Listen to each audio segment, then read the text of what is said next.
Hey, good morning. I'm late, really late. Sometimes I'm 5 minutes, 8 minutes, but today I'm 47 minutes late. Good morning. I shut my alarm off. I kind of tossed and turned last night. My alarm went off, and it's like, I'm going to shut this off. I'm just going to lay one of those. I'm going to shut the alarm off and lay here, and I'll wake up in a few minutes. And then you fall back asleep. And before you know it, it's 7 a.m. So here I am. Good morning. Happy Thursday. Jenny's with us. Cliff, good morning. Jenny posts a link to a sweet Craigslist ad. Ooh, it's Madison. What? Let's check this ad out. Royals 417. Good morning to you. That was me yesterday.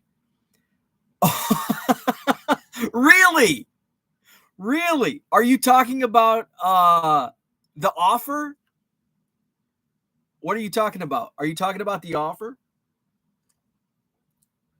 Oh, that's awesome. Well, it's not awesome. I raised the price. Sorry, if I would have known it was you, I would have sold it to you. So, if that's the case, if that's what you were talking about, we're going to talk about getting greedy when it comes to I should watch what I type. And if that was the case, I'm going to talk about eBay offers. But I will say, if you're a listener to this show, I would, and if I know it was you, knew it was you, I would have accepted the offer. But to strangers that I don't know, I'm just going to decline and check out the comps on it. So let's see. Victor, good morning to you. Dollar Box in the house. What is up? Herman is with us. Paul Carl, ATX Treasure Chest. Cliff says Bo needs to dress like Waldo so we can find him in the ads. Let's see. Dollar Box doesn't put offers in my listings. Here's why I do it. What? So let's see. Oh, hey, Madison Card Show. Jenny, did you create this for me? Holy crap. Jenny, star of the day. Very nice. Love it. Love it. Love it. That is awesome. That is awesome. Thank you so much. So Dollar Box says he doesn't put offers in my listings. Here's why I do it. I do it because in many instances, I have bulk. So I have my volume offers. So if you buy 7 cards, you get 25% off. But sometimes it's like the lowest you can go on eBay is 99 cents. I have a lot of cards that if somebody buys enough of them, I'll give them, I'll sell them for 99 cents. Just over a year ago, I was listing cards 99 cents free shipping. My cost per stamped envelope was like 37 cents, 38 cents. My stamp guy ran out of stamps. So that's why sometimes I don't think the 25% off is enough of a carrot to dangle. So if somebody comes in and in fact it made like a 100 card deal a couple weeks ago, a guy came in and sent me an offer on like 100 cards at $1. And I'm like, hell yeah, I'll take that all day because they were 91 tops, Jose Canseco and that. So all day I will sell that in bulk for $1. But I won't accept offers of like $1 on a $1.50 card because I'll lose money on that. And it's just a single transaction. Sometimes I say it's a loss leader, but when I have over 100, sometimes 200, sometimes 250 items to ship, I'm just not gonna, it's kind of like the PSA model, just raise the prices and it stops the flow for a little while. So that's why I do that. So let's go back into the chat. Where are we at? ATX says, you talking about responding to offers or seller initiated offers? Actually both. It goes both ways. I've been greedy many times. I'll tell a story about greedy as a seller. I pulled in 2000. It was the year Ken Griffey Jr. and Mike Piazza went into the Hall of Fame. I think it was 2015, whatever it was. Yeah, it was 15. 2015. I think it was 2015. Anyway, doesn't matter. I bought I bought like 5 boxes of Allen and Ginter, like just loose boxes off Blowout. I think I bought 3 from Blowout, 2 from David Adams, and I got case hits out of 2 of the 5 boxes because I bought them from, I got a case hit from here and a case hit from there or from the same spot. Anyway, I pulled a Ken Griffey Jr. Mike Piazza booklet, auto booklet, numbered to 10. And this is like the beginning of my hatred for auctions, because you get people bidding them up and not paying. It happened to me 2 weeks in a row. Now, I opened this box like a week after release, so I'm already like a week behind. I put it on a 7-day auction, and it sells for like $650. And I'm like, yes, awesome. That paid at that time, that paid for all of my boxes of Allen Ginter back in 2015 or 16. Buyer didn't pay. So you have to, back then it was only 48 hours and then you could open the non-pay claim. Now it's 4 days. So I waited, filed it like as soon as the 48th hour came up, filed it because I knew they weren't paying, put it on again. This time it went for a little less, like $575. Didn't pay. Now I'm like 3 weeks since release. And you know how prices go down after release. So I put it up. I'm like, screw it. I'm going to put it up for best offer. And I think I put it up for like $550, like right around the price of the most recent auction that they didn't pay. So I put it up for like $550 or best offer. And I got a $500 offer. Was it 500? No, I put it up for 600. I think I put it up for 600 because I got a $500 offer. And I got greedy and I countered to 550 and they didn't counter back. They didn't even counter back to 500. They just let it expire. Like son of a. So then I got a couple $400 offers, and time keeps going. This is a new release, even though it's Griffey Piazza into the Hall of Fame. I was still like, I wasn't selling on eBay like on a day. Like now I would have approached it much differently. First off, I wouldn't have done an auction, and I certainly wouldn't have done a second auction, and I wouldn't have been greedy on the offers. Then I got a couple of $400 offers. Guess what? I countered again. I got greedy. Ended up, they didn't counter either. So I think I declined like 3. I could have got 500 for it. Then I could have got 400 for it a couple times. Ended up putting it back at auction for a third time. This time it sold and they did pay. And I think it only sold for like 300, 325 somewhere. So I could have had $500, a week prior, a week and a half prior, and I turned it down. So it does go both ways. And that's happened to me on a few occasions with Allen and Ginter. I think it happened on the shark tooth, the year they had shark teeth relics. I pulled a shark tooth, and again, I got greedy with the offers, and I was countering instead of just accepting the offer, which is what I should have done. The first offer typically is the best when it comes to higher end stuff like that. And I got greedy, and so it happens both ways, buyers, sellers, and I think we've all been greedy at some point. And I still like it's going to happen to me again. Like it's bound to happen. But you just have to kind of roll with it. So I have a ticket stub from Triple H's WWF debut. I was in the crowd in attendance in like the 6th row, awesome seats. How old was I? 13. Found the ticket stub. It was actually in the bottom. I have a mug for like pens and markers and Sharpies with my alma mater, Western Illinois University. For some reason, this ticket stub, I've been looking for it for a couple years. I happen to be cleaning this card area, and I emptied out all of that.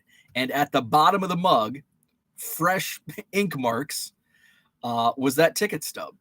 And it's very rare. It was at his debut was on a WWF Superstars taping, 1995, and at the Mark of the Quad Cities in Moline, Illinois, which, it's not like it was Madison Square Garden where there was, 30,000 tickets or whatever. So, pretty limited. I think the crowd in attendance 5,000-6,000. So, and how many people would have saved a wrestling ticket from 1995? Hoarders like me. So I put it up for like 1,500, I think, something crazy. And it's something crazy. I have it listed on eBay for $1,000 or best offer. And I turned down a $350 offer. But to me, it's worth more to me. Would I take a $500 offer? I don't know.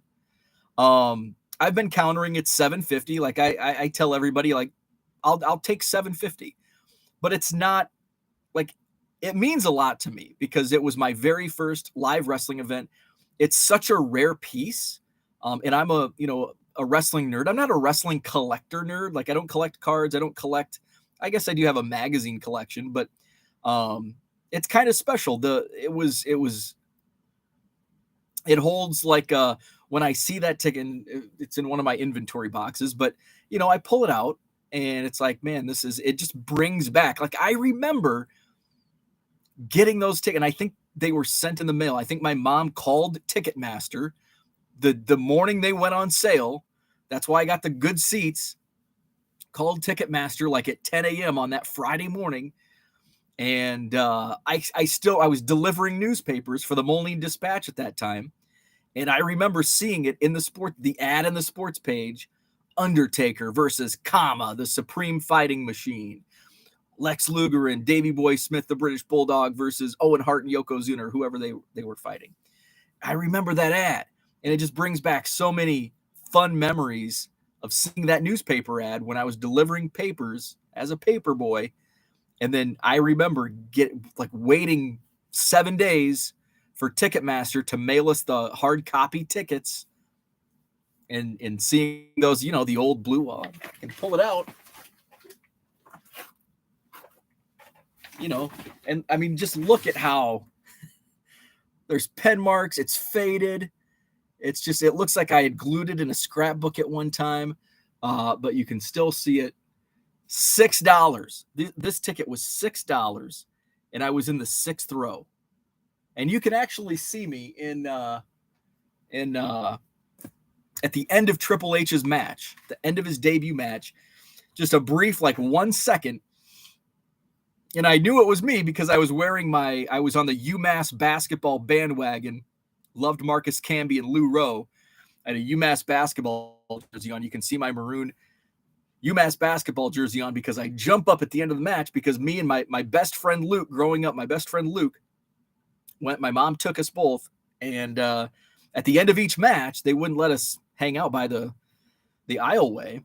But at the end of each match, we would jump up and run, and we weren't that far away from where they walked just so we could try to, get a high five or something. So you're probably like, look at this nasty 30, how many years is it? Almost 30-year-old nasty ticket with pen marks. It's like down a $350 offer for that. But it means it's for me in my memories, even though I never look at it, but every once in a while I can bring it out and be like, man, this is Triple H's debut ticket. It's super rare. And it means a lot to me. The memories, it's worth more than $350 to me. And you're probably, and I know a lot of you don't like wrestling. So you're like, why in the hell did you not fit that ugly 30-year-old ticket? Rich, thank you. I actually didn't really enjoy the extra sleep because I didn't get good sleep last night. I was tossing and turning. We've had super high humidity. We had some storm. It was like the last 2 days, especially yesterday, and the humidity just wreaks havoc on my sinus and allergies. So yesterday we had such high humidity that it was probably the highest humidity you can get without it actually raining. We had storms just to the north of us. So it was it was so thick. I was making pickles last night, and that's probably why it wreaked so much havoc on me, because I spent a lot of time outside because I've been advised to make pickles on the grill. So I use the burner on the grill. and it's kind of nice. I like being outside anyway. So I was making pickles. I made 8 pints. My spicy pickles that I made last week or 2 weeks ago didn't quite turn out how I want them to. We're having some friends over. One of my wife from St. Louis is coming up next week. Big, huge, like lives on pickles. So I wanted to make a couple different batches for our guests. So I made the spicy jalapeno pickles last week, but they're just not spicy enough, even for me. And I'm not a big spice guy, but I need to adjust the recipe on that. Last night I made 6 pints of garlic dill, and then I made 2 pints of jalapeno. So we'll see. And I didn't de-seed the jalapenos, so we'll see if they have a better kick. I also didn't. I used my regular garlic dill recipe for those. When I use the spicy jalapeno, I add sugar. The next batch, I'll probably make another batch of pickles on Sunday. I think I'm going to do sugar because sometimes dill pickles just have that. Screenshot that. They make you just like contort your face. So I like to add sugar to kind of, fight the bitterness. Bitterness, that's the word, bitterness. Victor, the rookie card specialist in the house, good morning to you. Herman went Airbnb hunting last night. The countdown is on for the National. Jenny, get her done for you, Bo. Got her done for you. Hope you like the ad. I love it. Thank you so much. Well done. I agree. Let's see. Dollar Box does bulk percentage off also. Rich says, and an update to what was discussed the other day, Mr. Giddings is still working on getting his cards back, and I did say it was fine for him to post the details on my Facebook page. Very nice. So that's just, I haven't followed up on that. Just an unfortunate situation. That's what we talked about at the end of, I think, Monday's show. Basically, the deal was, and this is what I don't like about social media is everyone jumps to conclusions, and there's so much victim blaming going on, like, oh, it's an insurance scam, or one guy even thinks I'm in on it. That Washington Redskins guy thinks I'm in on it. Like, first off, it's not a scam. It's a theft. People are like, well, he let them walk away. Well, if you go into Walmart and an employee lets you walk out the door with a TV you didn't pay for, it's still theft. I just don't understand people and all the victim blaming, and it's wild. Jumping to conclusions. So yeah, I don't know Rick personally. But he's from my area. He's from like less than 2 hours away from where I'm at. ATX says, yeah, I get my rolls of stamps very cheap too, $20 or so each roll. That's awesome. I kind of like the standard envelope now because I have that peace of mind with the tracking. And even though, yeah, the tracking sucks most of the time, at least there's there's seller protection now, where somebody says, I got one yesterday, it's like $9.50. If it's $1.50, I don't really go through because you got to put screenshots and all that. So it's $1.50. I just hit the refund and don't worry about it. I probably should a little more often.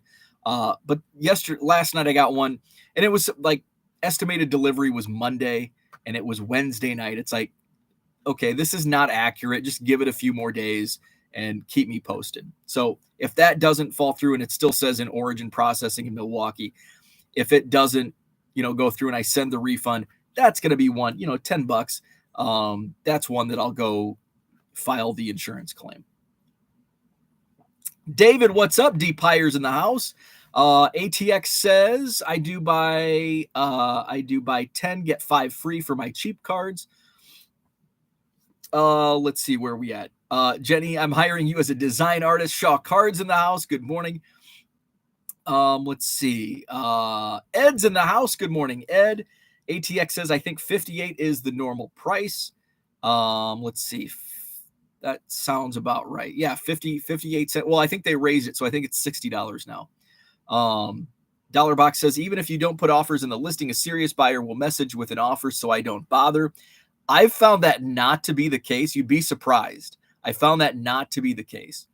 A serious buyer, yes, but there's a lot of not serious buyer. Like if I go to a card show, now that I go to card shows on a regular basis and I'm buying bulk on a regular basis and I know most of the dealers, like I'm not afraid to ask for bulk discounts. Most people don't. And if you put a sign out that says, hey, if you buy this many cards, they want it spelled. A lot of people, most people want the bulk discounts spelled out for them. So that's what I've learned. I make probably many more sales. I mean, it's hard to actually quantify because you don't know what you're missing out or what you might sell or may not sell. But I'll like the guy that bought 100 cards. There was no messages. There was no communication. He just sent me an offer, $1 on 100 cards, and I saw the same eBay username pop up, and I'm like, okay, accept. So I think you could be, and I know it can be frustrating when you get a lot of lowball offers. Say you have a $10 card and somebody offers like $1 or $2. You can set like minimums. I don't know how to do that in File Exchange. I'm sure there's a way. So I don't, but most of my listings that I use on File Exchange are like in the $1.50 to $10 range. So, and I really don't get, even on the high end of that, on the $5 to $10 range, I don't get too many dollar offers on cards like that. Masood, what's up? Good morning. 5-star cards in the house listening. Jenny says, Adam, I agree. I don't do offers because I spend way too much declining dollar offers with free shipping for one card. It's an annoyance. But I do get a lot of, and a lot of times I'll just be, if I'm getting ready for bed, I'll go through and I'll just counter. Like if it's one buyer that sends $1 offer, and also say it's $1.50 card. So I have 9 new offers right now. If it's $1.50 card and they send me $1 offer, I always counter at $1.40. If they're only offering on one card, counter at $1.40. You'd be surprised with how many people that send the, lowball offer of $1 accept your $1.40 offer. They're just kind of seeing, what's the lowest? Will he accept it? Or maybe he'll counter, maybe he was willing to pay $1.50. So it's kind of, it's a game. I don't like the game, but it's a game that, has to be played. So here's a Derek Jeter card I listed yesterday, $2 or best offer. It's $1. I'm going to counter at $1.75. And that's going to be my lowest on this because it's only been in my eBay store for 12 to 16 hours. If it's been sitting in my eBay store for 3 to 6 months, I'd probably counter back at $1.50 and take $1.50. I listed a Paul Konerko pink of 50 for $20 or best offer. I've got a $10 offer. Again, I'm not going to take $10 because I just listed it yesterday afternoon. But in 6 months, if it's still there, I'd take $10. Let's see. So let's get into. Actually, I want to finish the chat, but since I have the offers up, I also like that the offers now show. It used to be like a few months ago, you would accept an offer, and then all of a sudden at the end of the transaction, eBay would come in and laugh at you and say, ha ha ha, 8% promoted fee on this, because I just let eBay decide. So it shows now this offer came from a promoted listing standard ad. So you can do the math. So this is 7%. It's a $4 offer, 7%, $3.25 offer, 7%, $4 offer, 7%, $3 offer, 7%, $3.50 offer. So I should probably just go into that listing and take the standard ad, but I can't do that for every listing. So I probably should go in because I don't want to be giving eBay all of these standard ad fees. I should probably like do just I wonder if there's a way to bulk edit, like, hey, eBay, let me 2% or whatever the minimum is now. And if I see sales decline, I can boost it up. But sales are fine. And my spending on promotions is a little higher than what I'd like. 7% higher. I was hoping it would be, when eBay says, oh, this will be between 3.5 and 6%, or apparently 7%. And it's like, there's no transparency. It's like, how do I know? Like, how do I know this is truly from a promoted listing, especially if it's like a repeat buyer? So I'm wondering if there's going to be like a class act standard promotions at some point in the future. Hell, it's probably in the works right now.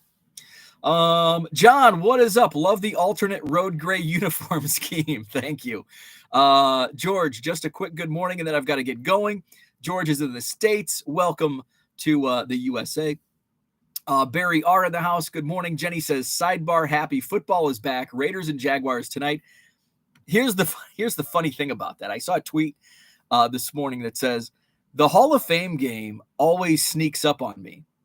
And I'm like, yeah, me too. I wonder when the Hall of Fame game is. And it's tonight.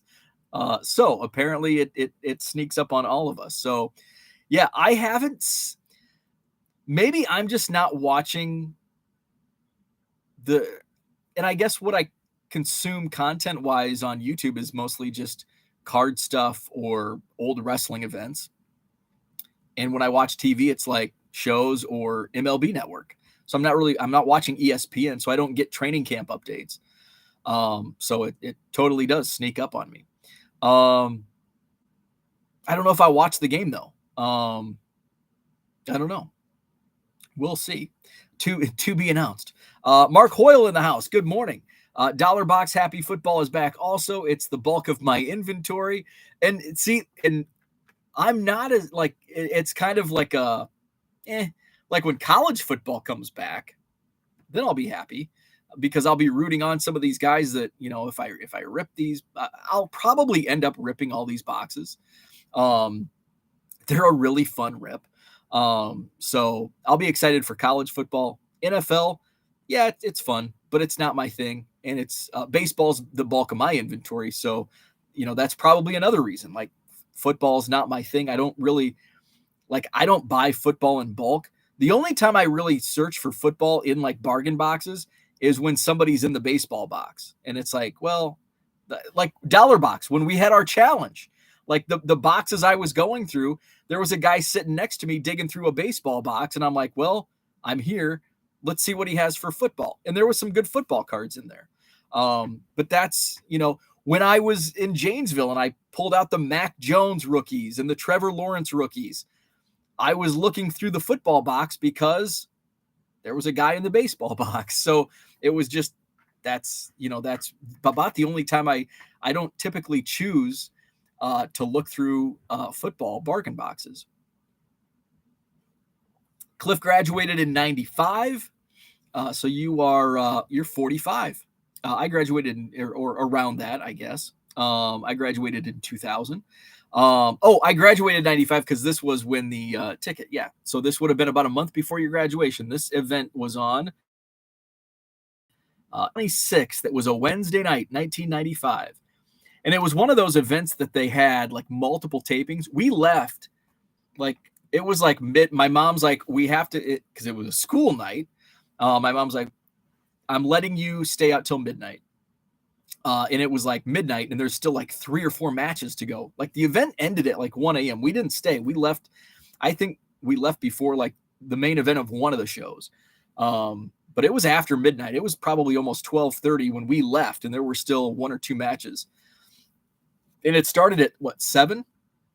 Started at 7. Because they did WWF Superstars, and I think they did maybe 2 weeks worth of tapings or even 3 weeks.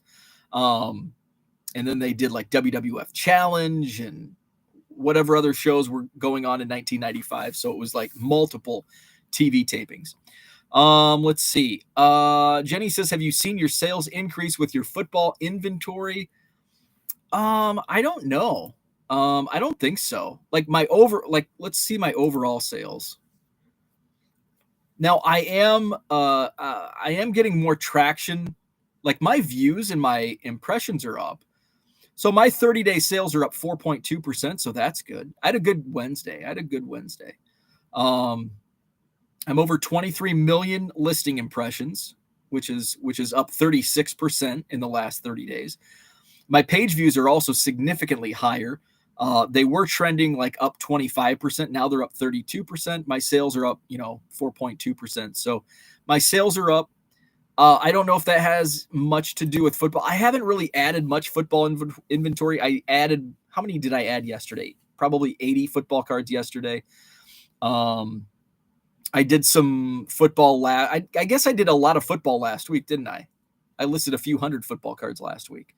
So I'll probably have to the Goodwill. Now I'm kind of in that Goodwill listing phase where I'm listing some of the stuff that I pulled out of the Goodwill boxes. So we'll see. By the way, Goodwill palette, if you saw it on Twitter yesterday, I thought I had gone through all of the Goodwill stuff because I pulled everything out to sell my bulk on whatever day that was this week. Wednesday. Was it Wednesday? No, yesterday was Wednesday. Yeah, Tuesday. But I had stuff in the back seat. I have a few boxes in the back seat, including there was like a Marshall's bag, like a reusable Marshall's bag that just looked nasty. It was dirty, probably smelly. I didn't want to get too close to it. It just looked like nasty. And inside was nasty. There were a bunch of top loaders, like empty top loaders. So there's probably even better cards that they pulled out of the top loaders, I'm guessing. A lot of banged up cards I pulled. There was a few Cubs I pulled. There were a few other cards that weren't beat up that I was able to salvage. But then there were a few cards in top loaders, two of which were Kobe Bryant Fleer Ultra rookie cards. And I'm like, hey, this is probably a $10 card. And comps are around 40 on those, $40 a piece. There was another Kobe, like one of those classic 5 sport cards. I think those are like in the $5 range. And then there was an Allen Iverson rookie that I think comps around $10. So I'm glad I went through. There's about $100 in cards that I can sell out of that nasty bag that I didn't even think was in there. So there's a couple other boxes that are in my back seat, but I think they're just junk wax based on the boxes they're in, and just at first glance, I don't think there's going to be anything in there outside of Cubs commons that I'll pull for my collection. Let's see. Jenny says he got the humidity yesterday. We had Tuesday. Where are we at? I'm way behind on the chat, aren't I? He got the humidity yesterday. We had Tuesday. We had to use a box cutter to get through that air. Yeah, it was thick. It was really humid on Tuesday, and then even worse yesterday. Ken says, I'm feeling national backlash. I'm so tired of hearing about it that I don't know if I even want to try and go next year. Well, I mean, that's up to you. That's, I don't know. Like, it's kind of one of those things. If you want to go. If you don't want to go, don't go. I can't say that you'll enjoy it, and I can't say that you'll hate it, because it's crowded. It's really, really crowded. If you don't like crowds, you're probably not going to like the National. If you can tolerate the crowds, the people, you're going to meet like most everybody many people you communicate with on social media platforms. You can find, it depends on what you're looking for. The bargain, like I'm a bargain box guy, and I freaking love the National because and so Ken tweeted something out last night, and I said, even with less dealers, even if there's less dealers at the National than there are at the Dallas Card Show, the National trumps Dallas by leaps and bounds. And I can comfortably say that even without being at the National or without ever going to the Dallas Card Show. Based on what I've heard, Dallas is a lot of modern stuff. and it's kind of lacking on vintage. National has a ton of vintage, which I definitely prefer vintage over modern. And people tell me there's not many bargain boxes in Dallas. There are, but it's certainly not to the level of a National. And there's dealers that only go to the National, like my favorite National dealer, the Singles Club. That's the only show they do is the National. And that's where I spend most of my time when I go to the National. And I also like it because they have plenty of space. It is crowded in there. But like last year, Rich and I stood right next to each other. And that was the first time we met. And I look over and I go, "Are you Rich Klein?" And Mike Summer was in there. Dr. Beckett was in there. I know Chris Harris was in there at one point. Other people that I didn't even, recognize are like, "Hey, I'm so-and-so on Twitter." And so that's awesome, but it's not awesome for everybody. So, I can't tell anybody if you're going to like it or not. It is expensive. I didn't go this year because it was expensive. It's much less expensive for me in Chicago because I can get it's within drivable distance. I get a super cheap motel. So we were in a group chat last night. And so I was asking what the hotel rates were like in the vicinity. And I texted my buddy. I'm like, "Hey, what do we pay for the hotel we stay at?" And he's like, $60. And it's a nice, it's not like 5-star by any means. But it works for us. It's got a restaurant attached. So what I like about that is, like my buddy went to like a White Sox game after one of the days last year. And I'm like, I'm tired. Like, I just want to go be by myself. And I went to the restaurant. I went to the hotel restaurant right in the hotel, had a couple Bud Lights, looked at Twitter, ate a burger, went back to my room and looked at the cards I got. $60 a night. I'm like, is that is that total, or is that when it's split between us? So is it 60 or 120? He goes, "No, that's total per night, $60. So, we share the room, $30 a night. So I know some of the nearby hotels, 150 to 200. It's like, yeah, it's worth the drive, and it's like 15 minutes, and it's right down Great River Road. So, and I don't know what, I don't know what the cost is for rental cars. If you do that, like, even we share a room, but we drive separately just because, sometimes he's like, "Well, I'm going to go to the White Sox game." So he needs a way back. Or I want to get there early. One day last year, I talked with Mike Summer for his podcast. So I was there earlier. One day he was there earlier for like the first autograph session. It's like, I'm going to sleep in an hour and go, a little bit later. So, but it's not for everybody. I get that. And, and I've said this many times. I had no interest in going to the National until 2018. That was the first year that I got some FOMO when I think it was in Cleveland that year. And it's like, man, I want to go. And it's in Chicago next year. Talk to Dave. Dave, I want to do the National. Let's do the National. And so 2019, 2021, and again next year. And I'm excited. Like, I'm excited already for the National. And I know other people, I know people that are coming in that I'll get to meet. Ed, Herman, probably John Keating. So I'll get to meet people that I have not met. And so that'll be, that's what kind of makes it. So it'll be fun. Ray from Philly, what's up? Jenny says, "Can I agree? I will likely skip National COVID. I'm too high risk." Brian Wolf, good morning to you. Jenny says, "Bo, you setting up your tables in August?" So that's the August 27th Madison card show. I'm still 50-50 right now. I do have somebody that and have some cards. I'm like, yeah, they like, "Hey, you mentioned that you're looking for somebody to watch it." Like, I'll do it. And I know they have some stuff. I'm like, "Hey, if you want to, I'll take 3 tables. I'll use 3 tables, and then, you can have one, put your stuff on." So I'm 50-50. So it's kind of, if they are good to go, I'll probably do my bargain boxes for the August show. I haven't set up at the Madison show since March. I think I set up in March because I just did the one room in March because a lot of my dealers were doing the Chicago Spectacular that weekend. So I just opened the one room in the mezzanine. Paige and Dina Bean, what is up? Good morning. Herman says, I never figured out how to make offers on multiple cards on eBay. There's a lot. I need to make a list of the things that I don't like about eBay because that's one of them. And then it's also what drives me nuts is if somebody's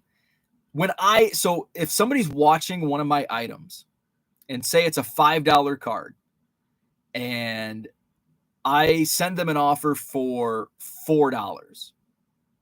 And then they message me back and they're like, hey, will you do $350? And it's like, yeah, it's been in my store for 6 months. I'll do $350.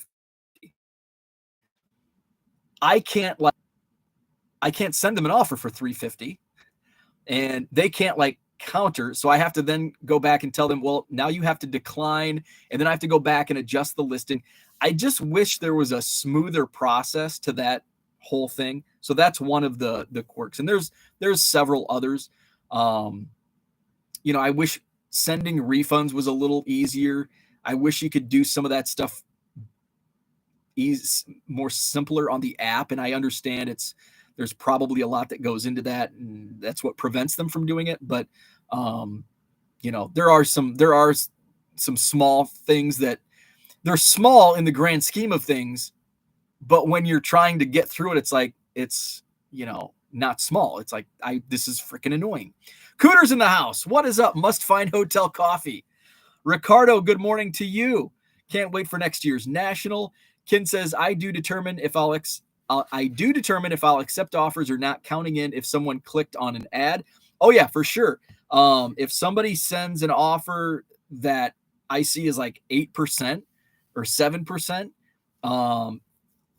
and it might be an offer that I would accept, but I see that 7 or 8%, and I'm either countering or declining. So I'm totally with you on that. Jenny says, yes, bulk edit, very easy. I can show you.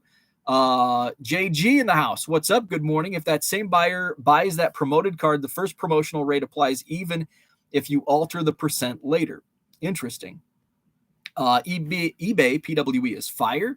Let's see. Brian Wolf, what is your eBay store name? So I'm 1 million Cubs. That's my username. Let me just throw my link. I try to put my link to the store in the description. I did not today. Copy link address. So here you go. Here's my eBay store. Jenny beat me to it. So there you go. So Jenny posted it, and then further in the chat, I posted it. Jenny says, go on StreamYard tomorrow, and we can show you the bulk edit because I know a lot will like to see that. I will not be live tomorrow. I am headed down to Wrigley for the Cubs game. I don't even know who the Cubs are playing. So I was waiting until after the trade deadline because I figured Wilson Contreras and Ian Happ would be traded and people would be selling off their tickets. And actually, I thought it paid off because where's StubHub? Yesterday morning after my show, I went out, had my coffee, looked at StubHub, and I found tickets for $45, which they had been $50 for bleacher tickets. And I'm like, hey, waiting paid off. I went in to buy them, and they had sold already. Let's see if there's any cheap tickets. Go to the bleachers. So they're $55. So I probably cost myself $5 per ticket because I waited. So we'll see. I'm just kind of hopefully less and less people are buying and they'll drop their ticket prices. So we'll see. Let's see. So I've decided not to go. I was going to go probably 8, get to my buddies and leave his place at 10 to get down. We're going to drive in, do lunch for the game. So I'm like, I'll just, if I have any last minute shipments, which I will, I'll do some shipments in the morning instead of going live. So I will, and I will not be live on Saturday morning either. So I'll be live on Sunday with a recap of the weekend. Let's see. Ricardo says, especially if package was never delivered, eBay will refund buyer. Jenny says, there's Bo's eBay store link. Gotta go. Wheels up to Ohio. Man, am I the only one not traveling? I feel like Zach is traveling. George is traveling. Cooter's traveling. Who else? Dan is traveling. And here I am in my basement. Zach and Porter, good morning. I will play catch up. Have a great day. You as well. Jenny says, I don't buy football in bulk, says the guy being attacked by Bowman. You football in bulk. Let's see. Cooter says, was there a partial collapse on the Tower of Bowman U? You're like the second or third people that have asked me that. So John Keating asked, there was a box at the bottom of that, which ended up being kind of a womp. It was just an old baseball 25-cent box. So there was a monster box below. And so actually some of that is up there now. So I basically just, it's not neat and tidy anymore. Not that it ever was neat and tidy, but yeah, it looks like it's just been kind of beaten up. Rich has got to go. Listen to the rest later. Thanks for jumping on. Cooter, he did take some down, but it does look like they're falling. Maybe those are the ones saying rip me, right? There was one that fell, and this was several weeks ago. One fell. I was like, I think I put a new monster box in for like my inventory. One of the boxes fell off and onto the floor. And I'm like, I'm going to rip them. Was there two? I think there were two autos in one blaster box. There was like a base auto and like a color auto. So it's like, hey, this is it was a sign. Randy says card show this weekend. No card shows for me this weekend. I'll be in Wrigley tomorrow.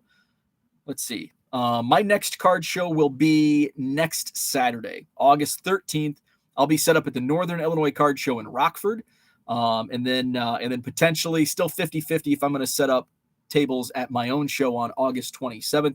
And then I'll be set up at the Janesville, Wisconsin Card Show on Sunday, September 4th. So that's my upcoming card show schedule. And the weekends between, I'll be at Wrigley. August, I'll be going to a couple games. August, 20th and 21st, I think. One of those is Rooftop with Patrick Wisdom and Frank Schwindel coming up for the post-game party. Let's see. Brian Wolf, first national for me. Had fun dropping off PSA submissions, paid for the trip alone. Had a townhouse a half mile away. Walked every day, even though probably shouldn't have with the amount of cards on me.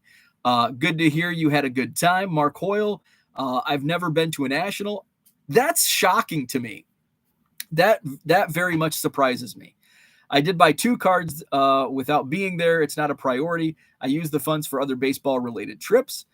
Card Cutter says it can get old hearing people talking about it, but it's because it's a huge event. It's like people talking too much. And that's what I thought. Like, and when you're not going, it seems like it's everywhere and everybody's talking about it. But when you are going, you're just excited to talk about it. So I get both sides. So I do want to rein in because I'm super excited about next year. But I don't want to do countdowns. I don't want to, talk about it every day. It's still fresh. Like the reason it's 51 weeks away and we're talking about it today or any other day is because it's still so fresh on people's minds. There's still fallout or news or whatever. People are still, getting back and talking about it. So, but I get it. I get it from the not going standpoint because, well, I didn't go this year. And it's like, man, everybody's talking about the national. And when you're not going, you don't care. You just don't care. But when you are going, you care a lot because it's a big investment. It costs a decent amount of money to go to the national. Even like for me, it's a drive. It's a short drive, but it's still pretty costly. But since it is a drive, there's a lot of things, travel is way easier. I can get the super VIP pass and I can sell the goodies and basically offset my parking and admission fees plus pay for a couple nights in my hotel with all that alone. And the most important part, I can bring back bulk where I can't do that if I fly to a destination. Let's see. Mark's going to try and go next year. Jenny's got to head out. Have a great day and weekend. Thank you very much.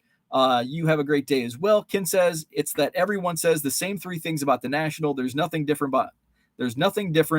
about any video, tweet, or article. Well, I wouldn't say that. I mean, it's a card show. I mean, it's just a big card show. When you really think about it, like, what differences could there be? And I think what sets the National apart is the people, because not everybody, many collectors all are in the same spot at the same time, doing the same thing we all love: buying, selling, and trading pictures of men and women on cardboard. There's great giveaways. There's great bargains to be had. Yeah, there's a lot of expensive cards. But it's all in how you make it. Like, it's, you can have the best time, or you can have a real crap time. It's just kind of how you make it. Baseball card curmudgeon, what is up? So we'll talk about, I'm already 51 minutes in. I guess I touched on the eBay. So, and I talked about the greed goes both ways. Let's see. Ken says is I'd rather those same. Yeah, I guess I can see that. Like, I can see that. But I did enjoy the National. I enjoyed, and I think I didn't see too much content, although it was like, oh crap, there's no On the Fly with Mike and Ty this week, and there's no Jeremy Lee Sports Card Live. So yeah, I missed some of the regular programming, but like Mike Moynihan's channel, I really enjoyed his daily recaps. So, and I mean, we all consume content differently. We all like different things. So, let's talk about eBay offers. So yesterday, most of the time I don't comp when I'm listing cards, because most of the stuff I list is like $2 cards. And I kind of have an idea of what prices are on most of the cards, but not all the time. So yesterday I was listing football cards, and I had, from the latest Goodwill palette, there was a stack of like Donruss variations from 2019. And I looked up a couple because I thought, oh, these are variations. I wonder what these sell for. And most of them sell for less than I expected. In like the $2 range, $2 to $3 range. So I just basically listed them all, $2 for the common variations and like $3 for a star quarterback. And then I got to Josh Allen, and I'm thinking, it's Josh Allen. He's probably going to be a little more than name your quarterback. So I put $4 or best offer on Josh Allen. And the listing goes live, and like immediately I get an offer for $2. And that raised a red flag to me. It's like, and for a couple different reasons. Somebody really wants it. So is it at a good price, but they offered $2 on a $4 listing? Or are they a big Josh Allen fan? And maybe it is only a $2 card, because some of the stuff that I listed for $2.50, there's others on there for $2.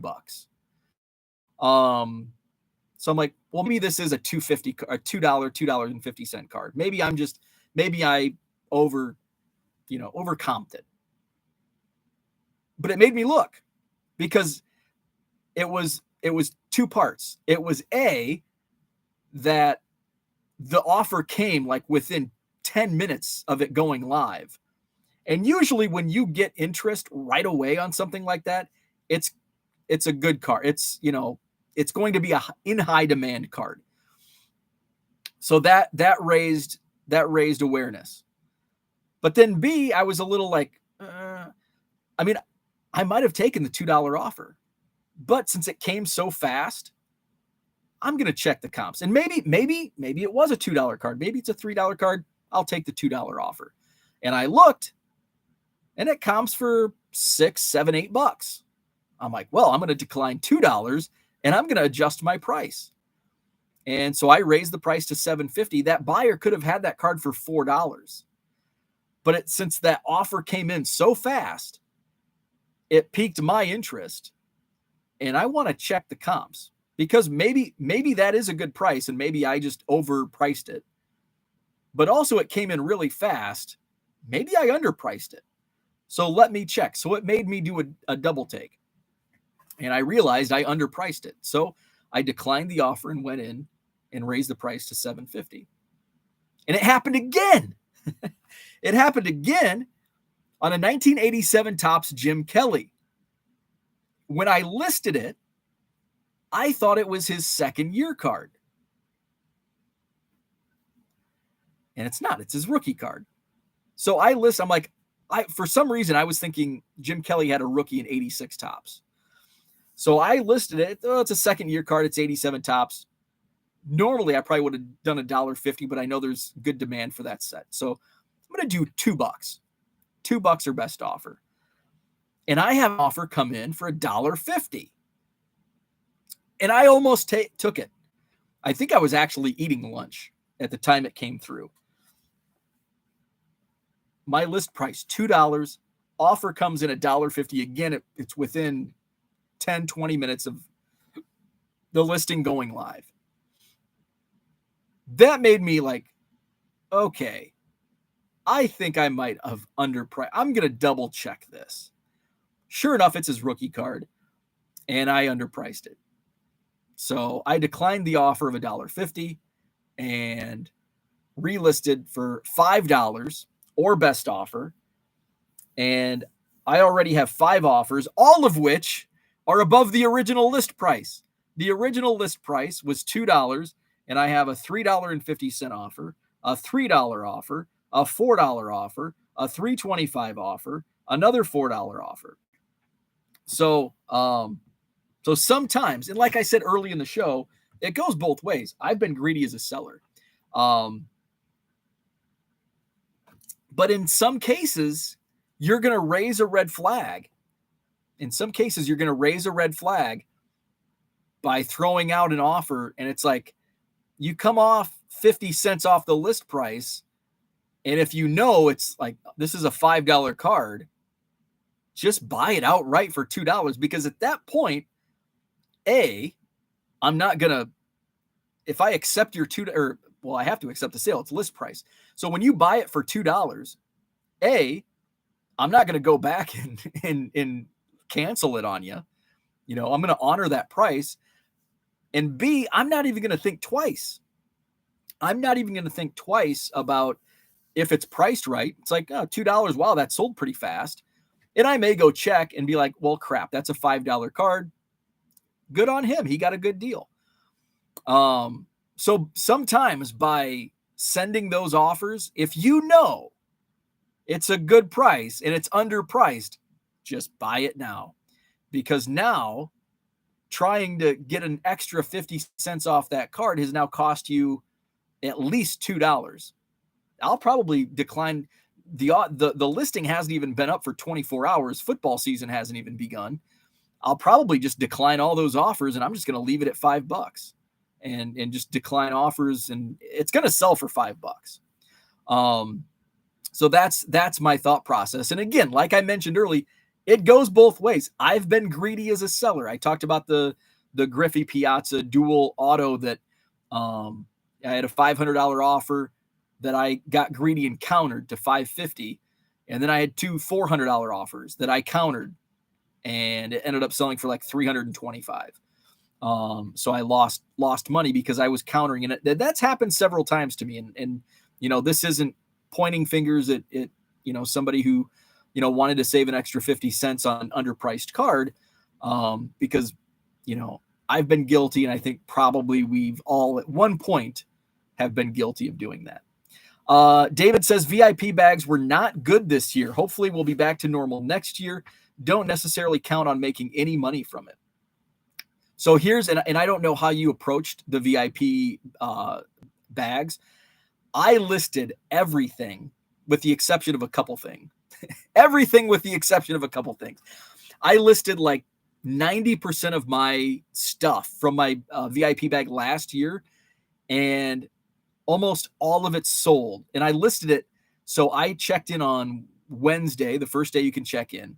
Wednesday night, back in the hotel room, I'm listing everything, and most of it sold in the overnight, that night, and in the overnight hours. So if you list it right away, you can make good money, even if it was, and I don't even know what was in the goodie bags this year, the VIP bags at the National. But if you list like the first day, like that VIP day, that early admission day, if you list that night, you'll have really good success. Let's see. Where are we at? Brian says, yo, what did I miss? Brian says, the other Brian says, I thought Chronazio priced the cards with AI. Can't decide to get it or not. Gets a little expensive with eBay integration. I don't think Chronazio prices the cards with AI. I think and I don't know this. I've never used the AI. In fact, I should probably watch a video because I've been like tinkering with the idea, because I'd like to list, like, there has to be like, even though I can list 120 cards in an hour, I want to list more. Like that's between listing and shipping, a couple hundred cards a day. When you have 1 million or 500,000 or even 50,000 to list, I need to do it faster. But yeah, so I don't use Chronazio because I use File Exchange. Chronazio is subscription based, even for the non-AI, just to integrate it with eBay, when File Exchange is free. And it does essentially the same thing. But I'm not familiar with the AI and how much faster that can be. Henry says, I finally got to my other LCS, pain to get to, but he sells 100 commons and semi-stars for $1. Wow. I also got the Super Bo Beckett for 25 cents. Heck yeah.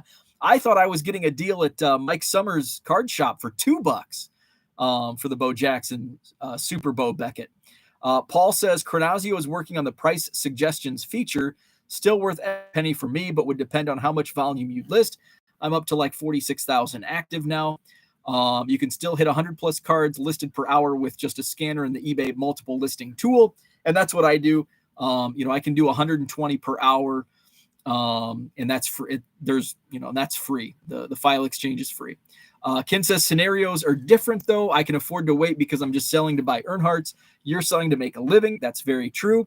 Brian says, Panini VIP $500 NFT party worth it if you like or can sell them. About $1,300 worth. Plus, I met Barry Sanders. Hey, that's awesome.